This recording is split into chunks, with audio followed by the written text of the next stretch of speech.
The EFF has most recently experienced dangerous levels of infiltration because this infiltration has been perpetuated by founders of this movement who were converted into sleeper agents and double agents who sat amongst us but reported elsewhere. Welcome back to Heads Up SA, your number one source for breaking down the big stories shaping South Africa. Today, we are diving into the explosive speech delivered by EFF President Julius Malema, where he titled a topic that's got everyone talking: infiltration in liberation movements. Buckle up, this one's for the history books. In his address to the EFF ground forces, Julius Malema pulled no punches. He highlighted that the infiltration is not a new phenomenon, but a recurring challenge in the history of all liberation movements. Let's break it down. First, Malema took us back to the early 1900s, to the birth of the ANC. He claimed that even at its formation, the seeds of compromise were sown. According to Malema, the ANC's early objective wasn't true liberation, but rather a return of the land to a privileged few. Malema argued that the ANC leaders were so focused on pleasing the colonizer that they begged for protection rather than leading a true fight for freedom. Since its formation, when it was still named the South African Native National Congress, the ANC had in its blood the seeds of compromise. At the center of its aims and objective upon its formation was the return of the land for the privileged few. And they sought to attain this land through submission to our colonizers in Britain and inclusion in the colonial empire. The infiltration of the EFF is no different from the infiltration that has confronted the former liberation movement here in South Africa, not only in 1994, but various moments in its struggle, including its formation. As a movement for economic freedom, we are victims of a historical infiltration of our values and ideals as freedom fighters. And it is an infiltration we have inherited in the same way that we have inherited the liberation struggle itself.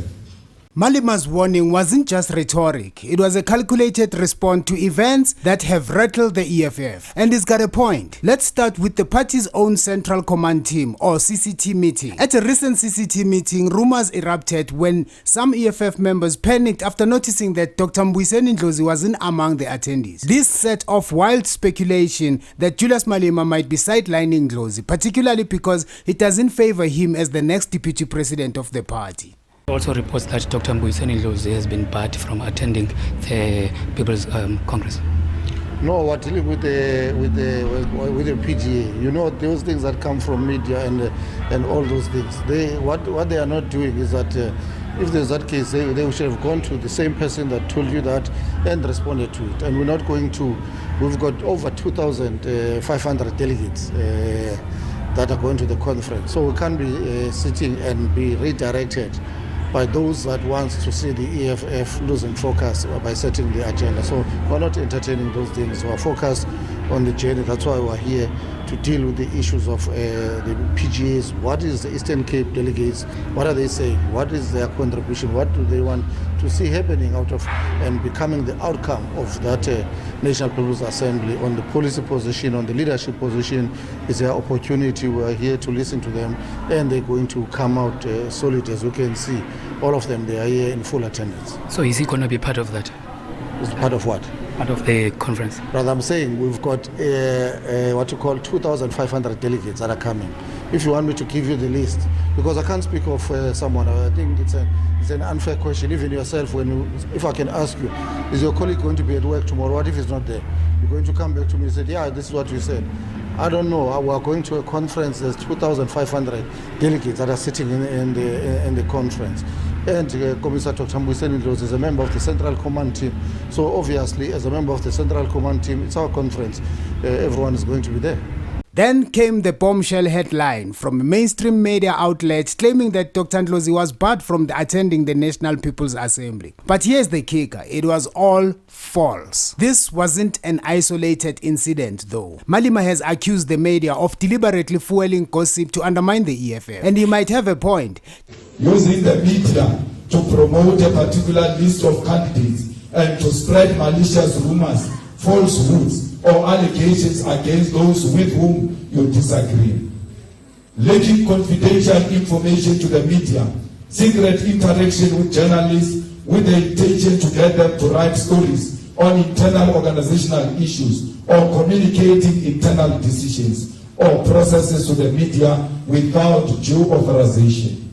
Negative campaigning, which relates to the attacks on the integrity of other comrades, both within the structures of the movement and in other forums. Malema didn't mince his words. He pointed out that the infiltration is a historical tactic used to weaken liberation movements, linking today's challenges with the EFF past betrayals in the movements like the ANC. He even cited the late Chris Hani's famous memorandum, where Hani warned about careerists infiltrating the ANC. For Malema, history is repeating itself, with certain individuals prioritizing personal gain over the movement's mission. The eve of the 1969 Morogoro Conference, which occurred during a period where the ANC had objectively been redirected onto the correct revolutionary path by the Youth League of 1944, and the armed struggle had been assumed.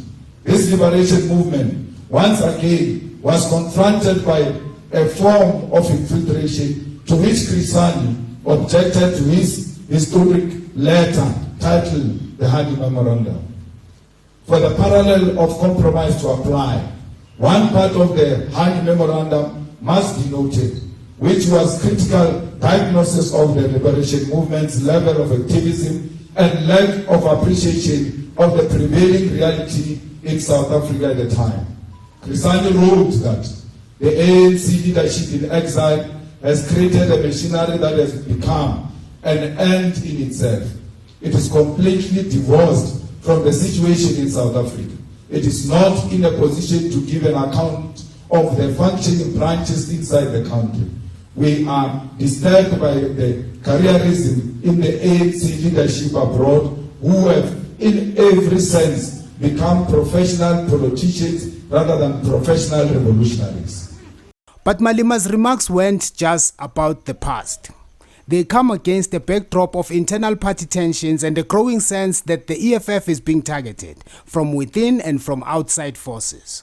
But I will tell you what's clear. Here's what's clear. What's clear is that the EFF is facing immense pressure, both from internal disputes and from the narrative circulating about the party. Malema's speech was a rallying cry to his supporters to stay vigilant, reminding them that the liberation movements have always faced betrayal. So what's really happening here? Is the EFF under coordinated attack? Or are these just growing pains for a young political movement? And how much of what we are seeing in the media is fact versus speculation? It is when ideas and principles are sacrificed at the altar of self-interest that infiltration manifests itself, and that self-interest can be disguised as being in the best interest of the movement. The EFF was not only confronted by infiltration for the purpose of sabotage in elections, or for the purpose of destroying the organization as we know it.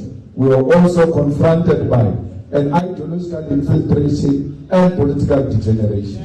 The ideological infiltration that confronts us is so sinister because it has the ability to utilize revolutionary language to justify compromise, betrayal, and corroboration. The ideological infiltration of the EFF began when we allowed our struggle for liberation to be individualized. And it is that process that allowed ambition to thrive and ideological principle to die. We want to hear your thoughts. Are these challenges part of a broader effort to weaken the EFF? Or is this simply the natural evolution of any movement striving for power? Drop your take in the comments below. Don't forget to like, share, and subscribe for more insights in South Africa's political landscape. Until next time, keep your heads up, SA.